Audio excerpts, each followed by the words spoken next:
Hi, everyone. This tutorial is for the Microgrids for Community Resilience Climate and Social Vulnerabilities Mapping Tool. This is to be used as a supporting element for our application process. The intention of the grant program as defined by the House Bill 1013 is to prioritize funding for communities that have the greatest social and climate risks and vulnerabilities, and this tool helps us see who that is. This tool will help you inform your application with data, which you can explain further in a narrative section. So once you navigate to this screen, you'll get this little pop-up, which if you click on this hyperlink here, will take you back to the written guidance. A few notable buttons. Over here, you have the navigation buttons. You can put things in the search bar. And then over here on the top right, we have the About, which takes us just to that screen again, that pop-up. Here we have the list of all the layers. As you can see, there are 3 that are defaulted on. Counties, which is the outline of the black squares, Colorado Environmental Justice Flag, and Climate Vulnerability Flag. And then over here, you can see what the legend is per what you have on. So I will start by talking through the buckets that we are asking applicants to give us information on. So we are in the application, we have information on socioeconomic and environmental justice vulnerabilities. We have information on climate vulnerabilities and then infrastructure. So to start with the environmental justice flag, this data set comes to us from the EJ Task Force, which is made up of multiple state agencies. And this flag will be turned on to this reddish salmon color if the project is located in a disproportionately impacted community as defined by the Environmental Justice Act. So that means that a census block group meets one or more of the 3 demographic prongs. 40% of the population are folks of color, 40% of the population are low income, which is defined as 200% of the federal poverty level, and 40% of the population is housing cost burdened, as defined by the proportion of households that spend more than 30% of income on housing. There is an additional flag that will allow this to go orange, which is a census block group that has a Colorado EnviroScreen score of 80. We have this down here. I'll show you that flag in a minute, but that is an optional layer. So as you can see, the orange that we have on, and I will go ahead and turn off that climate vulnerability flag. The orange that we have on shows where the flags for this are in the state. So if you click on an area that has the orange shown up, you'll get this little box, and that'll show us that the flag has gone off, the threshold flag, and what exactly of those 3 categories is being flagged. So in this instance, it looks like both the poverty level and just the poverty level are the ones that are flagging that, but there are also 25% minority population and around 27% are housing cost burdened. So that's just more data for you as an applicant to be able to craft a narrative around what exactly those socioeconomic indicators are. Now, if you were to say to click on an area that is not showing up with the environmental justice flag, such as Moffat County, here you can see that there's no environmental justice flag, but 2 of these categories at around 20%. Now, if you're in Moffat County and you think, we do have a lot of vulnerable populations here, I'm confused why this isn't showing up. Here's where we've brought in a few other optional layers that we can layer in to support explaining and documenting your vulnerabilities. So this Colorado Environmental Justice Flag, that data comes from the state. But because this program will eventually expand to encompass some federal dollars as well, which are pending from DOE, we're including a Justice 40 track as well. So I just turned that one on, and you can see that blue color is now indicating where a Justice 40 track is shown. And Justice 40 is a federal data set that shows disproportionately impacted communities based on elements such as fossil dependence, energy burden, and other factors. So it's just measuring things in a bit of a different way.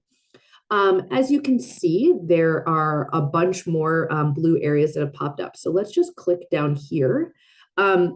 Here's a good example. So in Delta County, that environmental justice flag, the Colorado one, is getting a 0 because these are not meeting that 40% threshold.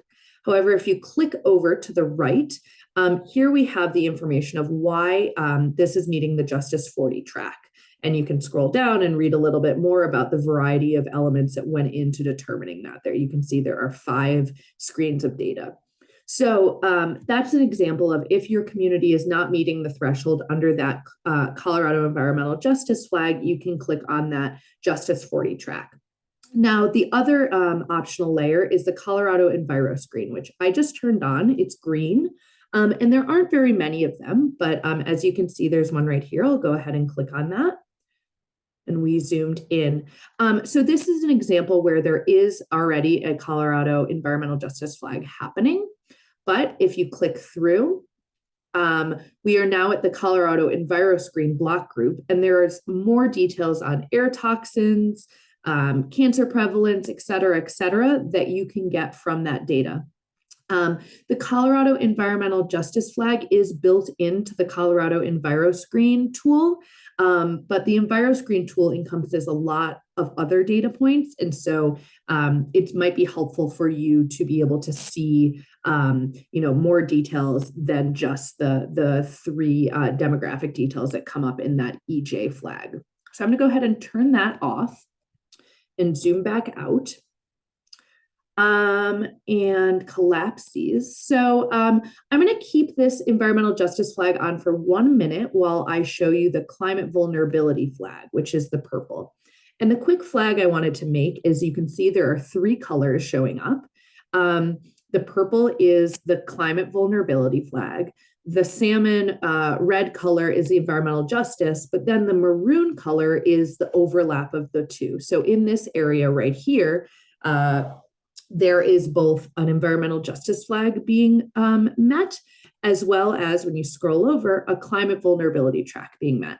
So that's just an example of when the default settings go on at the beginning, you can see if your community just naturally falls under one of these overlap of data points. So we're going to move on to climate vulnerability. I'm going to turn off the environmental justice flag. Now you can see that the climate vulnerability encompasses a lot of the western half of our state.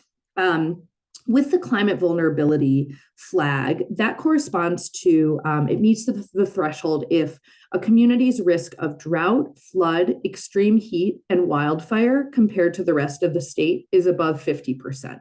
So just to click on one of these as an example, in this area in Grand County, we are seeing that flag met because the climate vulnerability score is at 70. Now you can see that a lot of the rest of the state over on the eastern side is not showing up. And that's just because there are different ways to measure this data, and it's not corresponding to perhaps the threats that this part of the state are experiencing. So if you are trying to craft your climate vulnerability data and you have not reached that threshold with the climate vulnerability flag, we have a few other optional layers you can layer in. So I'm going to turn on the National Risk Index census tracks. And this is from FEMA. This is a federal data set. And as you can see, a lot of different colors just populated. So here is the scale right here. I'm going to close that box right there. So I'm going to go ahead and click on Cheyenne County. Here's an example of there not being a climate vulnerability flag threshold. The climate vulnerability score per that data set is only at 25. But if you click over, you can see that the rating from the National Risk Index is relatively moderate. So, there is expected annual loss. As you scroll down, you can get some more data. So this is just an alternative way to layer in other data sets that support a narrative around where your vulnerabilities are.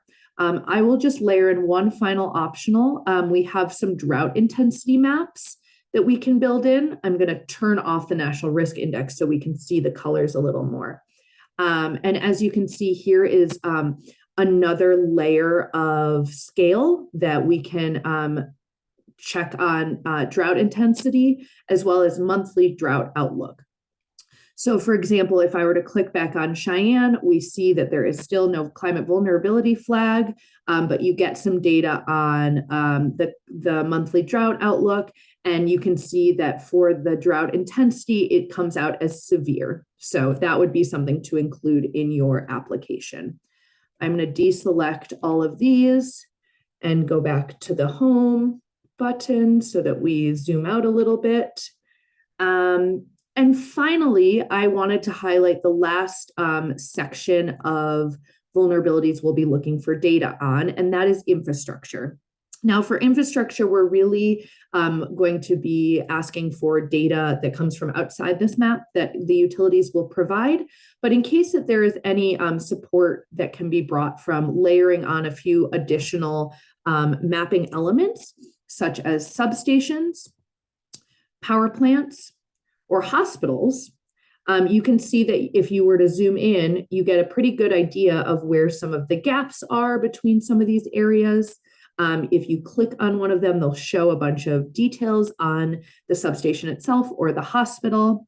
I'm going to deselect these and also show that there are optional layers for electric power transmission lines and retail service areas. So here are just other optional layers that can support your application in crafting the strongest narrative possible.